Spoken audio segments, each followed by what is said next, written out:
गुरुर्ब्रह्मा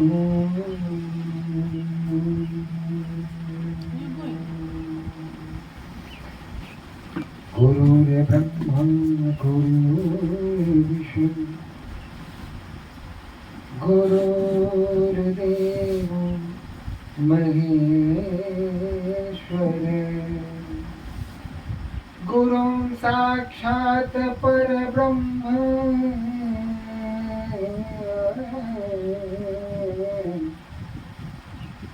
तस्मै श्री गुरुवे नमः।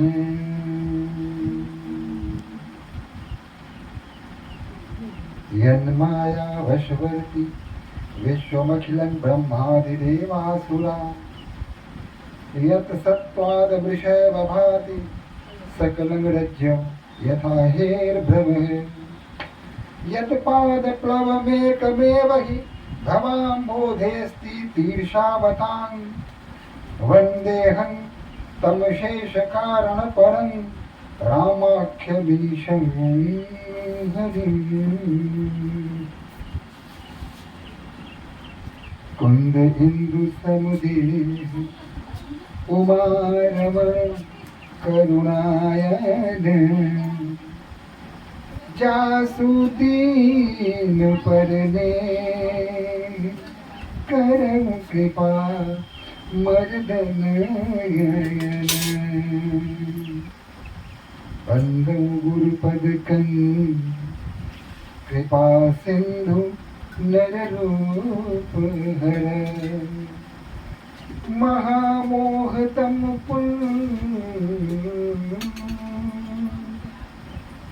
जासु बचन रवि कर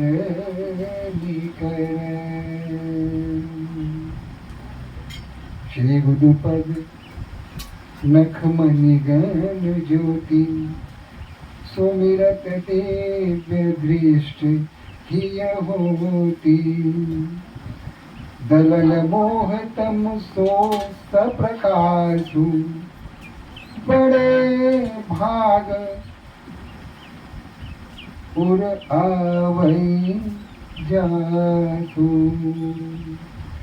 एक बार बोलिए सियापति रामचंद्र की, पवन सुत हनुमान की, शंकर भगवान की।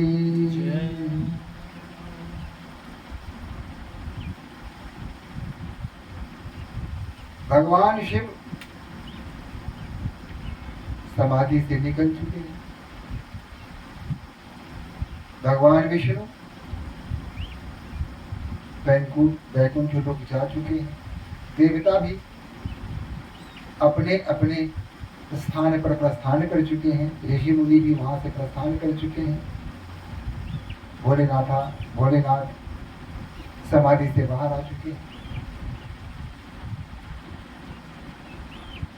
भगवान विष्णु ने कहा था कि हे भोलेनाथ, यह पार्वती जो कठिन तप कर रही है आपको पाने के लिए, पिछले जन्म में यही सती थी जिसने अपने शरीर का परित्याग कर दिया और इस यौवन काल में इतनी सुकुमारी होते हुए भी वह इतना कठिन तप कर रही है जो आज तक किसी ऋषि मुनि ने ऐसा नहीं किया था। यह तप आपको वर रूप में पाने के लिए कर रही है। अतः आप उठिए, जगिए और सुधि लीजिए। उन्होंने भी वो बहुत ही जिद्दी है। सती अगर जिद्दी थी तो माता पार्वती भी कम जिद्दी नहीं है। माता सती में संशय का भाव था, संदेह का भाव था, लेकिन माता पार्वती में न संशय है न संदेह है। वह आपको अपने पति रूप में वर्ण कर चुकी है और जब तक आप जाएंगे नहीं तप का परित्याग नहीं होगा। अतः आप सोचिए क्या कैसे करेंगे, अब आप पर निर्भर करता है। तो कहता कि अब विनती मम सुनहु शिव, जो सो पर निज नेहु, जाई विवाह शैल जही, यह मोहि मांगे देहु। विष्णु जी ने कहा था कि अगर आपका मुझ पर स्नेह है तो मैं आपसे यही मांगता हूं कि आप शैलगृह जाइए और जाकर के माता पार्वती को अर्धांगिनी के रूप में आप स्वीकार कीजिए, ताकि ये जो धरती जल रही है, ये सारे वनस्पति, ये पेड़ पौधे, ये नदी नाले सब सूखते जा रहे हैं, इनका कल्याण हो सके। प्राणी जो तराई ताई कर रहे हैं, इनका कल्याण हो सके, इन्हें शांति प्राप्त हो सके। कगसी बजतति उचित अस नाही, नाथ बचन पुनि मेट न जाही, सिर धरि आयुष करिय तुम्हारा, परम धर्म यह नाथ हमारा। आपने जो आज्ञा की, हे भगवान शिव ने कहा भगवान विष्णु से कि आपने जो आज्ञा की उसे मैं अपने सर माथे पर लेता हूँ और आपके वचन को पूरा करने का मैं प्रयास करूंगा आज से ही। और इस प्रकार उन्होंने क्या किया, भगवान विष्णु अंतर्ध्यान हो गए, अपने लोक चले गए, बाकी देवता भी अपने अपने स्थान पर चले गए। और इधर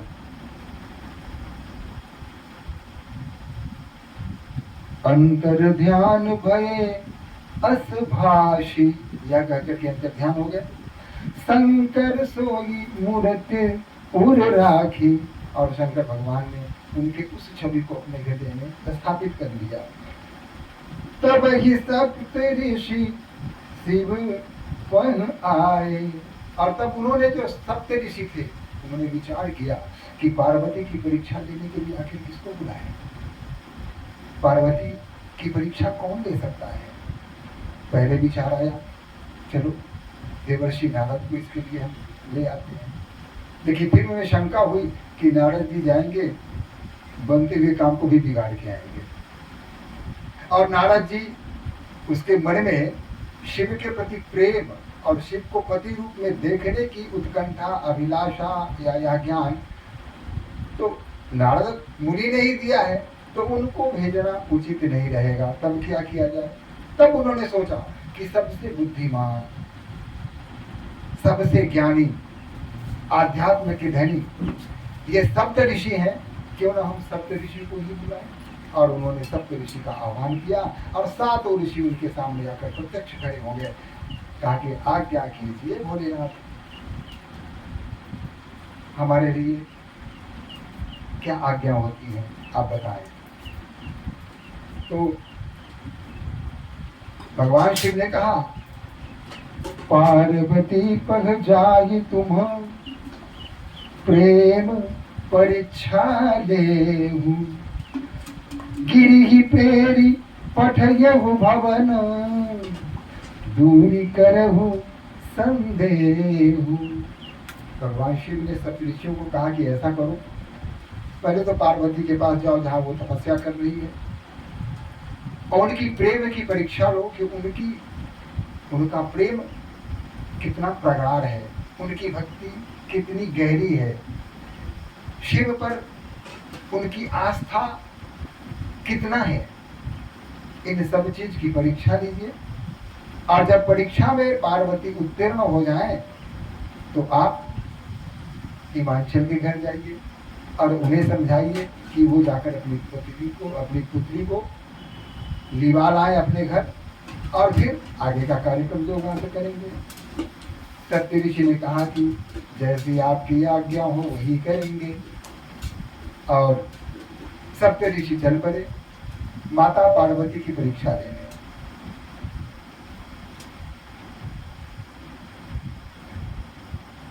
ऋषि ही गौरी देखी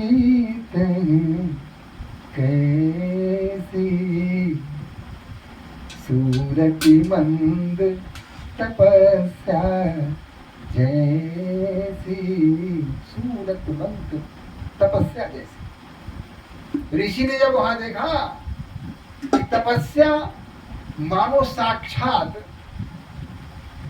प्रत्यक्ष होकर बैठी हो। माता पार्वती तप कर रही हैं, तपस्या कर रही हैं, तो उन्होंने माता पार्वती को ही तपस्या के स्वरूप में देखा। मानो माता पार्वती नहीं बल्कि तपस्या ने ही सशरीर वहां आकर के अपना अधिकार जमा लिया है। बोले मुनि। अब यहां शिव पुराण की कथा कुछ और है, कुछ अंतर है, उसको भी देखकर थोड़ा चलते हैं। सप्त ऋषियों ने क्या किया? 7 ब्राह्मणों का वेश धारण किया। 7 ब्राह्मण बन गए और जहां माता पार्वती तप कर रही थी उसके आसपास मंडराने लगे। प्रत्यक्ष रूप से माता पार्वती को उन्होंने संबोधित नहीं किया। ये ऋषि, ब्राह्मण स्वरूपधारी ऋषि आपस में ही संवाद कर रहे थे, आपस में ही एक दूसरे से बात कर रहे थे। उसमें से एक ब्राह्मण रूपी ऋषि ने कहा, और सबसे पहले तो घूमते रहे, मंडराते रहे, चारों तरफ घूमते रहे और भगवान श्री हरि का भजन करते रहे। उस भजन में उन्होंने मंडली बना करके सभी समूह में और भगवान नारायण का स्मरण कर रहे थे, गान कर रहे थे।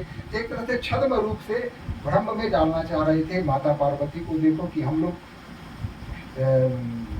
वैष्णव हैं, भगवान नारायण के उपासक हैं, और तब वे लोग भजन गाते हुए चाहते उनके आसपास मंडरा रहे थे। अब वही श्रीमन्नारायण नारायण नारायण श्रीमन्नारायण नारायण नारायण श्रीमन्नारायण नारायण नारायण श्रीमन्नारायण नारायण नारायण श्रीमन्नारायण नारायण नारायण श्रीमन्नारायण नारायण नारायण श्रीमन्नारायण नारायण नारायण। भक्ति भाव में ये सभी झूम झूम के भगवान नारायण का की यश कथा गा रहे थे। शबरी के बैर सुदामा के तंदुल, शबरी के बैर सुदामा के तंदुल, रुचि रुचि भोग लगायन हरि, रुचि रुचि भोग लगायन श्रीमन्नारायण नारायण नारायण श्रीमन्नारायण नारायण नारायण श्रीमन्नारायण नारायण। भक्ति भाव से ये 7 ब्राह्मण रूपी ऋषि सप्तर्षि माता पार्वती के आसपास ही मंडरा रहे थे। प्रत्यक्ष रूप से इनसे कोई बात नहीं कर रहे थे, लेकिन आपस में एक दूसरे से बात कर रहे थे, छद्म बात कर रहे थे, भ्रमित करने के लिए बात कर रहे थे। एक ब्राह्मण ऋषि ने कहा कि भगवान नारायण से बढ़कर कोई नहीं है, कितने सुंदर हैं वो, उनसे कोई सुंदर कोई नहीं हो सकता। सर्वगुण संपन्न भगवान नारायण, वही तो प्रार्थना योग्य है, पूजने योग्य है। तभी दूसरे ने कहा कि अरे अरे ब्राह्मण देवता, देखिए एक बालिका वहां संभवतः तप कर रही है। दूसरे ब्राह्मण ने कहा, अरे हाँ, मैं देख रहा हूं एक बालिका तप कर रही है, लगता है कि यह भी श्री हरि को प्राप्त करने के लिए कठिन तप कर रही है, कि उनसे बड़ा तो कोई है नहीं, उनसे सुंदर तो कोई है नहीं, उनसे समर्थवान तो कोई है नहीं। निश्चित रूप से इतना कठिन तप कोई तभी कर सकता है जब उसका उद्देश्य कोई विशेष हो, उच्च हो। इस बालिका का भी उद्देश्य उच्च है, लगता है कि भगवान श्री हरि की तपस्या में अलीन है, वह यह संभवतः उन्हें अपने पति रूप में पाना चाहती है। आपस में सभी बात कर ही रहे थे। फिर धीरे धीरे माता पार्वती के पास गए, कहा कि बालिके, हे तपस्वी, आप इतने कठिन तप कर रही हैं, हम समझ गए, हमारी समझ में सारी बातें आ चुकी हैं कि आप इतना कठिन तप क्यों कर रही हैं। निश्चित रूप से आप श्री हरि को प्राप्त करने के लिए इतना कठिन तप कर रही हैं, इसमें किसी प्रकार का कोई संदेह नहीं है।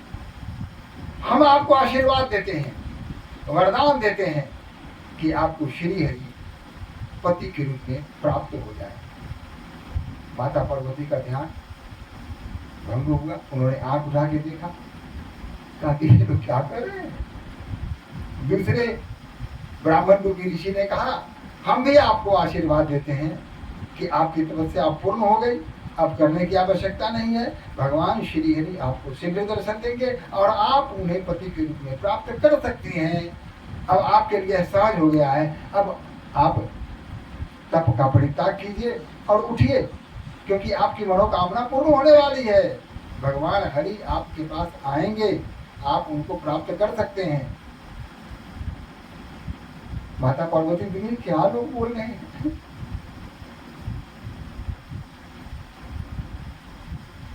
माता ने कहा कि हे ब्राह्मण देवताओं, आप अपने आप से जो मन में आता है वो बोलते जा रहे हैं।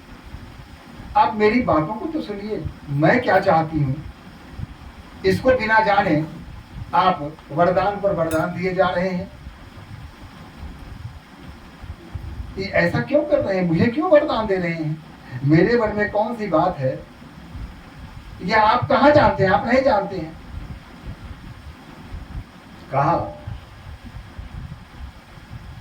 कि आप चिंता मत कीजिए, मैं भगवान, उसमें झिझक के साथ कहा,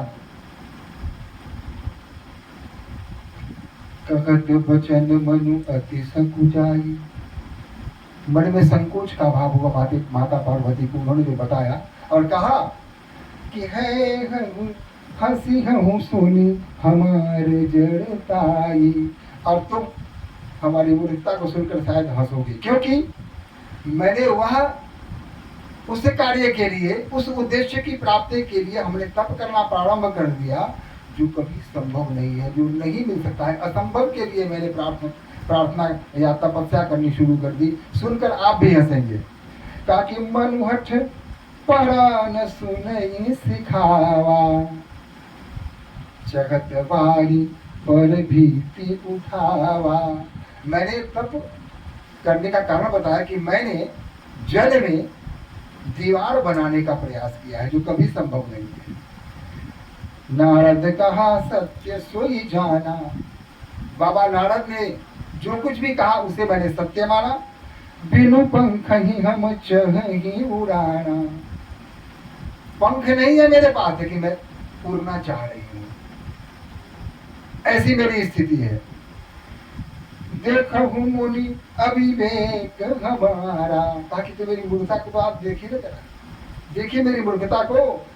कि चाहिए सदा शिव ही भर तारा, मैं भगवान शिव को ही अपने पति के रूप में पाना चाहती हूँ। ये मेरी मूर्खता है कि नहीं है।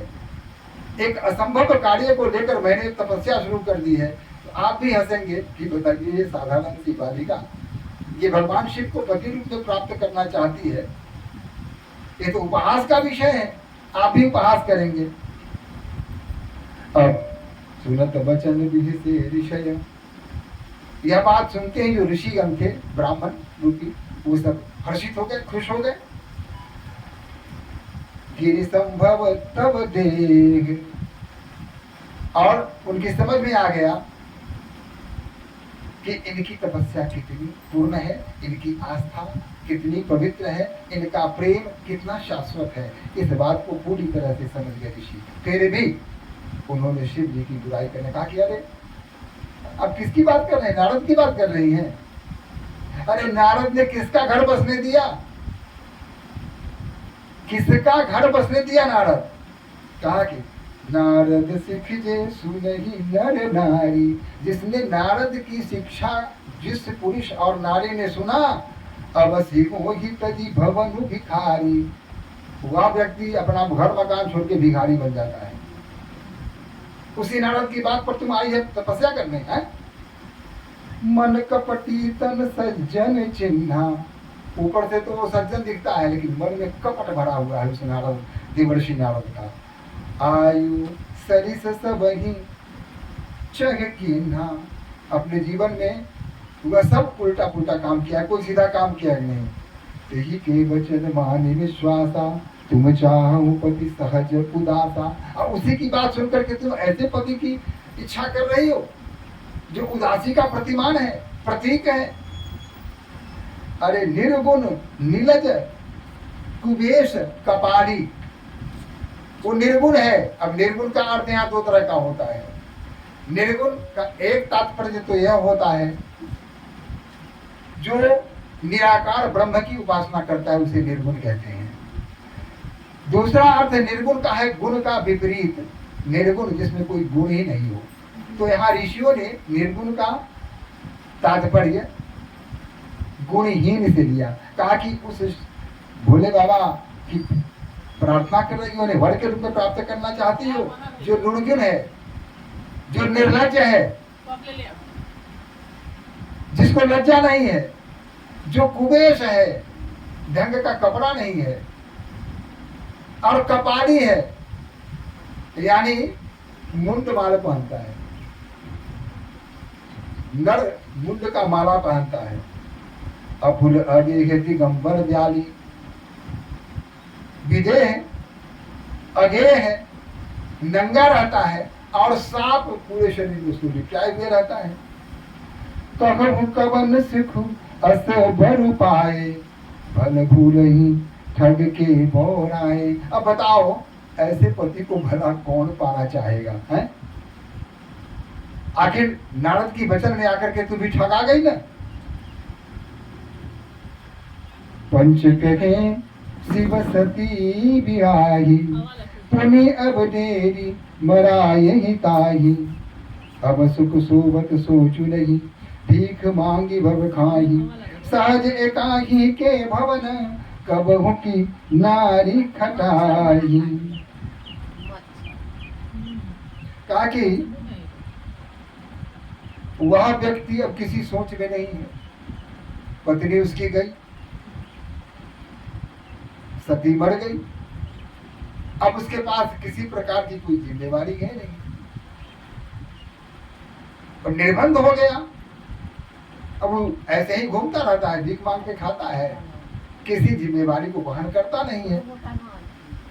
न उसको घर है, न कुल है, न गोत्र है, न माता है, न पिता है, न जीविका का कोई साधन है।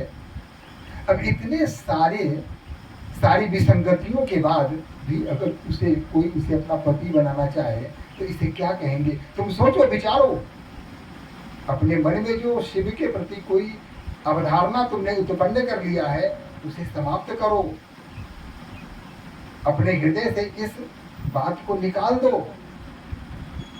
क्योंकि तुम्हारे लिए अच्छा नहीं है। वह व्यक्ति एक नारी का क्या सम्मान कर पाएगा जो अन्य मनस्क भाव से रहता है। दूषण रहित सकल गुण राशि, श्रीपतिपुर वैकुंठ निवासी। ताकि दूषण रहित, सारे दोष से अलग भगवान श्री नारायण वैकुंठ के निवासी हैं। असवरु तुम ही मिला आनी, ऐसा पति लाकर हम तुम्हारे लिए देंगे, ऐसे पति की व्यवस्था हम करेंगे, तुम चिंता मत करो। सुनत बिहसी कहो वचन भवानी, तब भवानी ने हंस के यह वचन कहा। मानो पंच ऋषियों पर हंस रही हो। कहा, सत्य कहूं गिरिभव तनु ये, हठ न छूटे बरु देहा। ताकि मैं सत्य कहती हूँ, यह शरीर चाहे छूट जाए, लेकिन जो पण मैंने लिया है, जो हठ मैंने किया है, वह कभी भी छूटने वाला नहीं है।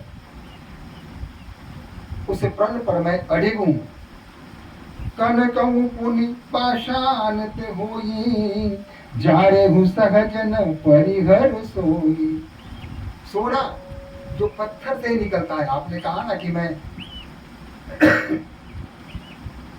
पहाड़ की बेटी हूँ, हिमाचल की बेटी हूँ, तो उसी की तरह मेरी मति भी मूर हो गई है, पत्थर हो गई है। लेकिन आप यह बात भूल रहे हैं कि सोना पत्थर से ही निकलता है, और उसको अगर जलाते हैं हम, तो सोना और भी शुद्ध रूप में हमारे सामने आता है। तो आप मुझे यह समझाने का प्रयास न करें, नारद बचन न मैं परिहरऊं। नारद के वचन की अवहेलना मैं नहीं कर सकती। बसमु भवनु उजरऊं नहीं डरऊं। अब घर बसे चाहे उजड़ जाए, इससे मुझे कोई भय नहीं है, मैं इससे भयभीत नहीं होती। गुरु के वचन प्रतीत न जेहि, सपने हूँ सुगम न सुख सिद्धि देहि। गुरु के वचन की जो अवहेलना करता है, उसके स्वप्न में भी सुख नहीं होता है, वह व्यक्ति हमेशा दुखी रहता है। और आप लोग चाहते हैं कि मैं अपने गुरु के वचन की अवहेलना करूं, यह कतई संभव नहीं है, कदापि नहीं। महादेव अवगुण भवन विष्णु सकल गुण धाम। माना सारे अवगुण के धाम है, भरा हुआ है हमारे महादेव में, और विष्णु सारे गुणों के धाम है, ठीक है। जही कर मनु रम जाहि मन सन, तेहि तेहि सन काम, तेहि तेहि सन काम। लेकिन जिसके प्रति जिसका हृदय रम जाता है, रच जाता है, बस जाता है, वह उसी के प्रति सोचता है। जही के जही पर सत्य सदेहु, सो तस मिलहि न कछु संदेहु। मैंने असंभव कार्य अपने हाथ में लिया है। शिव को प्राप्त करना मैं जानती हूँ कि वह असंभव है, लेकिन उस असंभव को संभव करने के लिए मैंने तप किया है। लेकिन इस बात से भी मैं परिचित हूँ, सो तस मिलहि न कछु संदेहु। अगर मेरे हृदय में शिव के प्रति सच्चा प्यार है, सच्चा प्रेम है, सच्ची भक्ति है, सच्ची श्रद्धा है, तो शिव हमें अवश्य मिलेंगे, इसमें कोई संदेह नहीं।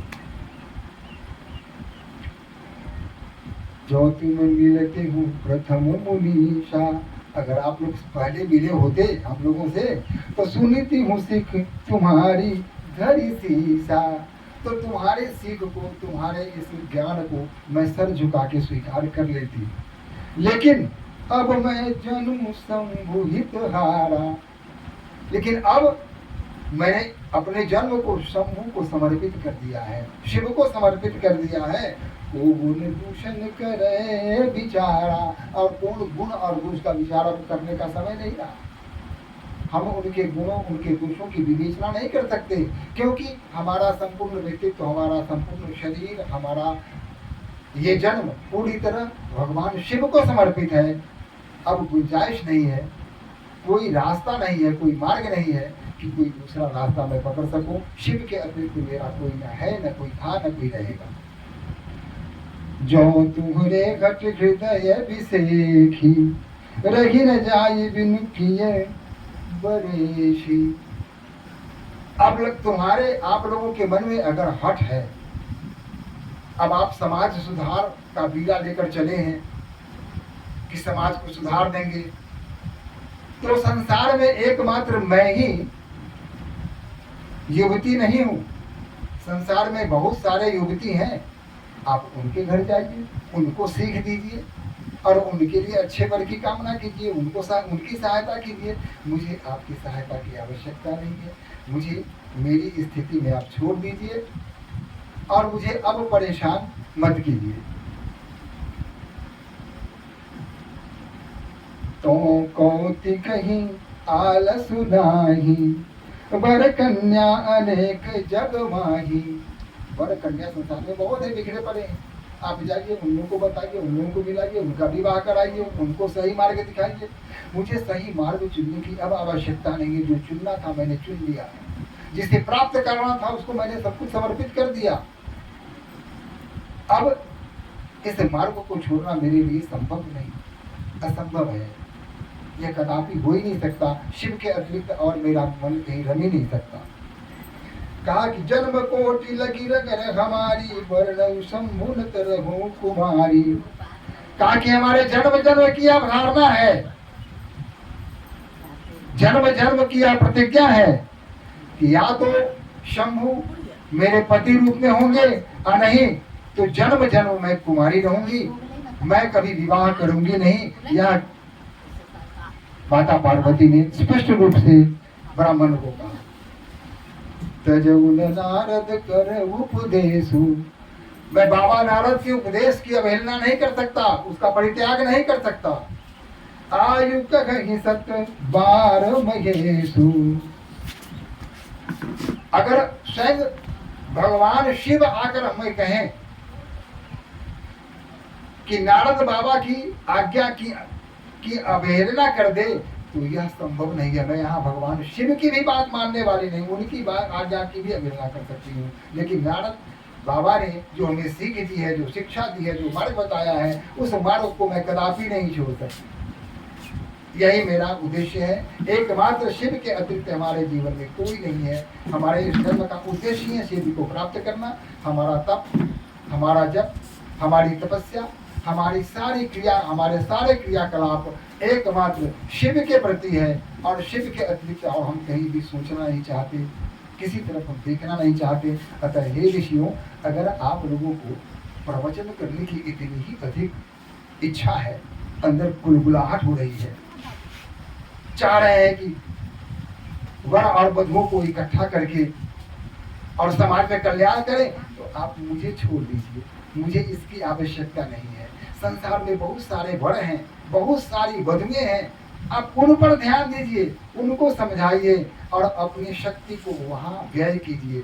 यहाँ आपकी शक्ति व्यय करना निरर्थक होगा, कोई सार्थक नहीं होगा। मैं पाप रहूं करही जगदम्बा, तुम गिर गगन हो भयनु विलंबा। देखी प्रेम बोले मुन ज्ञानी, जय जय जय जगदम्बिके भवानी। परीक्षा पूरी हो चुकी थी,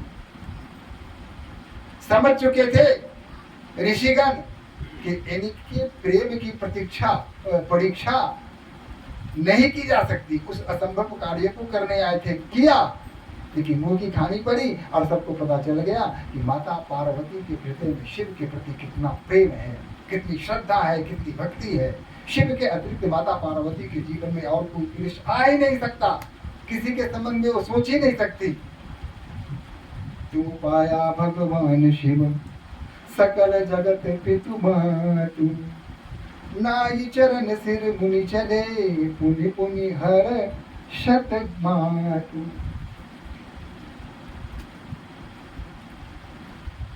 सप्तऋषि प्रसन्न हो गए और फिर स्वाभाविक रूप में आ गए। कहा कि हम सप्तऋषि हैं, हम तो आपकी परीक्षा लेने आए थे और हे माता मुझे क्षमा करना, आप परीक्षा में 100% उत्तीर्ण हो गई हैं, इसमें कोई संदेह नहीं है। अब आपको तपस्या करने की आवश्यकता नहीं है माँ, अब आप अपने घर जाइए, अब जो करना होगा वो शिव करेंगे। अब आपको जो करना था आपने कर लिया, आपके कर्तव्य की इतिश्री। अब आप जाइए, जाइए मुनह हिमवंतु पठाए। और तब वहां से हिमाचल, राजा हिमाचल के यहाँ सातों ऋषि गए। सातों ऋषि गए तो राजा हिमाचल ने कहा कि अहो भाग्य कि ऋषि हमारे घर पधारे। उनका स्वागत सत्कार किया, उच्चासन पर उनको बैठाया, उनकी अभ्यर्थना की, पूजा की, सब प्रकार से सेवा शुश्रूषा की और तब हाथ जोड़ के बोले कि हे सप्तऋषि, हमारे यहाँ आने का क्या प्रयोजन है। वैसे हम धन्य हुए, आपके आने से ही हमारा यह राजमहल, हमारा यह नगर, हमारा यह साम्राज्य, मैं और हमारा परिवार सभी धन्य धन्य हो गए। लेकिन आने का कोई न कोई प्रयोजन अवश्य होगा, अतः आप कृपा कर बताएं आपका आगमन किस हेतु हुआ, हमें आज्ञा करें। ऋषियों ने कहा, ये हिमांचल राजा, आपके घर में जो पुत्री ने जन्म लिया है, जो दूसरा और कठिन तपस्या कर रही है, वह सामान्य नहीं है, वह जन्म जन्म की अधिकारिणी है, शिव की अर्धांगिनी है। उनकी तपस्या पूर्ण हो चुकी है, उनका तप पूर्ण हो चुका है। अतः आप जाएं और माता पार्वती को अपने घर ले आए और शिव से विवाह की उत्सव की तैयारी करना प्रारंभ कर दें। तो आज अब ज्यादा नहीं, समय भी कह रहा है कि आज इतना ही। इधर माता पार्वती तो शिव की आराधना में लीन है। माता पार्वती कहती है कि हिम्मतवर, क्या क्या करोगे, कौन कौन सी परीक्षा हमसे लोगे। तुम नटवर नागर हो, तुम नटवर नागर हो, घट घट यायावर हो, दीन दुखी हित प्रभु, संतन हित तुम प्रभु, करुणा के सागर हो, संतन हित प्रभु तुम, करुणा के सागर हो। और इस तरह माता पार्वती शिव के ध्यान में मस्त हो गई, उनके गुणों में लग गई। तपस्या समाप्त हो चुकी थी, लेकिन आराधना भला समाप्त तो होती है, पूजा कभी समाप्त नहीं होती है। तपस्या की अवधि होती है, पूजा की अवधि नहीं होती। पूजा निरंतर चलती रहती है। पूजा अगर बंद हुआ तो सब कुछ समाप्त हो जाएगा। इसलिए पूजा का अर्थ क्या है, मैं थोड़ा सा समझ लूंगा। पूजा हम किस लिए करते हैं? पूजा का अर्थ सामान्य जन में भ्रांति उत्पन्न करने वाली होती है। हमें अगर कुछ प्राप्त करनी हो तब हम पूजा करते हैं। हे ईश्वर, हमें फला चीज दे दो, हमारा फला काम हो जाएगा तो हम आपकी पूजा करेंगे, हम लखौड़ी कर देंगे, हम फला यज्ञ कर देंगे। यानी ईश्वर को प्रलोभन देने की प्रक्रिया प्रारंभ हो जाती है। जिसने सब कुछ बनाया, जिसने सब कुछ दिया, उसको हम लोभ दे रहे हैं कि आप मुझे यह काम कर दो तो हम तुमको ये देंगे, 5 रुपया के लड्डू चढ़ा देंगे, सत्यनारायण भगवान की पूजा कर देंगे और फिर महादेव पूजवा देंगे। कितनी मूर्खता है। जिसने सब कुछ दिया, तो पूजा हम इसलिए करते हैं कि हम ईश्वर के प्रति हमारे हृदय में जो कृतज्ञता का भाव है, उस भाव को व्यक्त करते हैं कि हे ईश्वर, आपने इतना सब कुछ दिया है, इसलिए हम आपके आभारी हैं, आपके कृतज्ञ हैं। आपने जो कुछ मुझे प्रदान किया है, यह कृपा, यह अनुकंपा सदैव सर्वदा हम पर बनाए रखिए। इसी को पूजा कहते हैं। तो माता पार्वती पूजा में लग गई और हमारे राजा हिमांचल, माता मैना, महारानी मैना, ये सभी हमारी माता पार्वती को लिवाने के लिए वन की ओर प्रस्थान करती हैं। तो आइए एक बार भगवान का नाम हो जाए। श्री राम जय राम, जय जय राम, श्री राम जय राम, जय जय राम, श्री राम जय राम, जय जय राम, श्री राम जय राम, जय जय राम, श्री राम जय राम, जय जय राम। संकट मोचन जय हनुमान, संकट मोचन जय हनुमान। श्री राम जय राम जय जय राम, श्री राम जय जय